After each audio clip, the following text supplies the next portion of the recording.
고려대 평범한 일반고는 현실적으로 몇 등급이 합격할까요? 예비 고대생이라면 모르면 안 되는 전형 특징은 무엇일까요? 지금 바로 알아보시죠. 합격선부터 살펴볼게요. 대학에서 발표한 공식 합격선은요, 2025학년도 기준 교과전형 50%급 평균은 1.43, 70%급 평균은 1.47등급입니다. 종합전형 중 학업우수 전형 50%급 평균은 2.02등급, 70%급 평균은 2.24등급이고요. 종합전형 중 계열적 합전형의 50%급 평균은 2.60, 70%급 평균은 2.88등급입니다. 50%, 70% 컷을 잠깐 이해하고 넘어갈게요. 모집 인원이 10명일 때 최종 등록자 10명 중 5등인 학생의 성적이 50% 컷이고요. 10명 중 7등인 학생의 성적이 70% 컷입니다. 주요 학과들의 경우에는 어땠을까요? 공식으로 발표한 주요 학과들의 교과 종합 전형의 50%, 70% 컷은 다음과 같았습니다. 고려대의 경우에는요, 일반고와 자공고 합격 비율이 2025학년도 기준 교과 전형은 99.85%이기 때문에 일반고 학생들 입결을 볼 때 통상 50%, 70% 컷을 참고하셔도 무방합니다. 종합전형의 경우엔 고려대학교 입학처에서 학업우수 전형과 계열적 합전형 두 개를 각각 나눠서 발표를 했는데, 학업우수 전형의 경우 일반고 합격 비율이 57%로 대학 발표 입결과 실제 평범한 일반고 사이에 큰 차이가 나지 않는 경우도 있지만 일부 큰 차이가 나는 학과들이 있어 단순 입결만 봐선 안 되고요. 계열적 합전형 경우에는 인문계열에선 19%, 자연계열에서는 11%로 매우 낮기 때문에 대학 발표 입결과 실제 평범한 일반고 사이에 큰 차이가 나는 경우가 대부분이기에 단순 입결만 봐선 안 되며 학업우수 전형보다 더욱 주의가 필요합니다. 합격서만 알면 끝일까요? 합격하려면 당연히 전형 특징까지 알아야겠죠. 고려대 교과 전형은요, 학교 추천 전형이고요. 교과 성적, 그러니까 내신 90%에 서류 10%로 학생들을 선발하고요. 반영 교과는 전교과입니다. 마지막으로 학교장 추천이 필요하고요. 이때 졸업 예정자만 지원 가능하다는 거 꼭 기억해 주세요. 수능 최저 학력 기준은 국수 영탐 4개 영역 중에 3개 합칠에 한국사 4 이내로 설정을 하고 있고요. 고려대 학교 추천 전형엔 두 가지 포인트가 있는데, 첫 번째는 서류 10%를 반영한다는 점입니다. 교과 이수 충실도 70%와 공동체 역량 30%를 반영하고요. 특히나 교과 이수 충실도에서 계열 관련 교과 이수를 평가하기 때문에 자신의 선택 과목을 고려한 지원 전략이 필요하겠습니다. 두 번째는 전형 변화입니다. 서류 평가가 20%에서 10%로 축소가 됐고요. 수능 최저 학력 기준이 탐구가 2과목에서 1과목으로, 또 자연계열의 경우에는 과탐 필수에서 사탐도 인정하는 것으로 완화가 되었기 때문에 수능 최저 충족률이 상승할 걸로 예상되고, 이 두 가지 요소로 인해서 입결이 소폭 상승할 가능성이 있다는 거 꼭 기억해 주세요.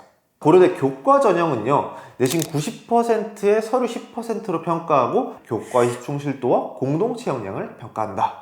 두 번째로 전형 변화가 있는데 서류 평가 반영 비율이 축소가 되고 수능 최저 학력 기준이 완화가 되면서 전년 대비 입결이 소폭 상승할 가능성이 있다는 거 꼭 주의해 주시면 좋겠습니다.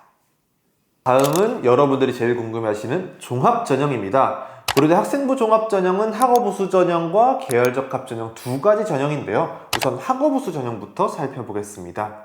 학업우수 전형은요, 서류 100%, 그러니까 생기부 100%로 학생들을 선발하고요.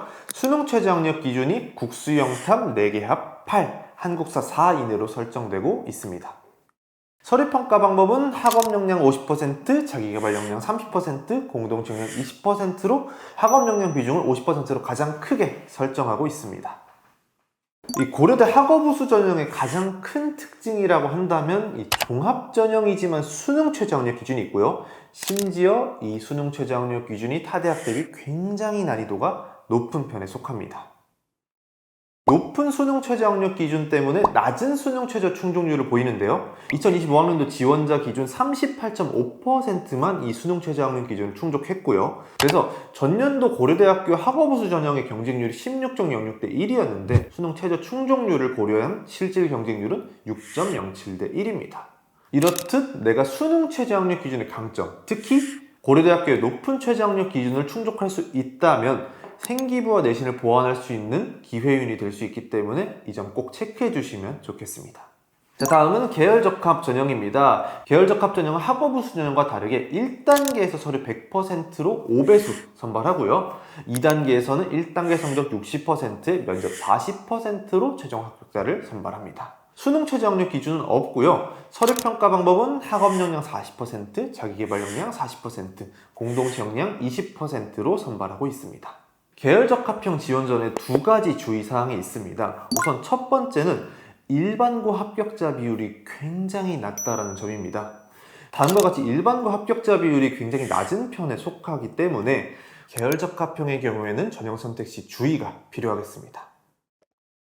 두 번째 주의사항은 수능 전 제시문 기반 면접을 본다라는 점입니다. 서류 기반 면접과 다르게 실제 문제를 푸는 연습이 중요한 제시문 기반 면접이고요. 따라서 고려대학교 입학처에 있는 선행학생 영향평가 결과 보고서로 과거 기출 문제와 해설을 공개하고 있으니 이를 바탕으로 미리미리 공부가 필요하고요. 방금 말씀드린 것처럼 인문은 11월 1일, 자연은 11월 2일로 수능 전에 면접고사가 진행되는 만큼 이 9월과 10월에 조금씩 미리미리 대비가 필요하겠습니다. 고려대 종합전형을 총 정리해보면요. 고려대 종합전형 중 학업우수 전형은 서류 100%로 선발하고요. 종합전형임에도 타 대학보다 굉장히 높은 난이도의 수능 최저 학력이 존재한다. 충족률도 낮은 편이기 때문에 내가 꼭 이 충족이 가능한지를 판단하고 지원할 필요가 있겠고요. 계열적합 전형의 경우에는 서류 60%에 면접 40%로 선발하고요. 수능 최저 학력 기준이 없습니다. 다만 일반고 합격 비율이 굉장히 낮은 편에 속하기 때문에 일반고 학생들은 학교 추천 전형과 학업우수 전형을 우선순위로 고려할 것을 추천드리고요. 수능 전 제시문 기반 면접을 보기 때문에 9월, 10월부터 미리미리 대비가 필요하다는 것을 꼭 체크해 주셔야겠습니다. 그럼 일반고 학생들은 무엇을 노리고 어떻게 준비하면 될까요? 1등급 초반에서 1등급 중반의 학생들은 학교 추천 전형을 고려할 수 있겠습니다. 서류 10%에서 교과의식 충실도를 평가하기 때문에 내 선택 과목을 고려한 모집단위 선택이 필요하겠고요. 최저 있습니다. 최저 충족 가능한지 반드시 체크해 주시고 대신 이 최저 충족 난이도가 전년 대비 완화가 되었기 때문에 성적대가 소폭 상승할 수 있다는 것을 꼭 기억해 주세요. 1등급 중반에서 중후반 학생들은 종합전형을 고려해주세요. 특히 학업우수 전형을 우선순위로 고려해주시고 이때 높은 최저학력 기준이 있기 때문에 최저 충족 여부는 꼭 체크가 필요하겠고요. 계열적합 전형의 경우에는 학업우수 전형과 달리 최저학력 기준은 없지만 수능 전 제시문 면접이 있습니다. 사전 준비가 반드시 필요하겠고요. 앞서 말씀드린 것처럼 계열적합 전형의 경우에는 일반고 합격자 비율이 굉장히 낮은 편에 속하기 때문에 지원 시 주의가 필요하겠습니다. 요즘 가장 궁금한 입시 정보는 무엇인가요? 꼭 구독 눌러주시고 도움되는 입시 정보 얻어가셔서 좋은 결과로 이어질 수 있으면 좋겠습니다. 궁금한 게 있다면 언제든 댓글 남겨주세요. 콘텐츠에 반영하도록 하겠습니다. 감사합니다.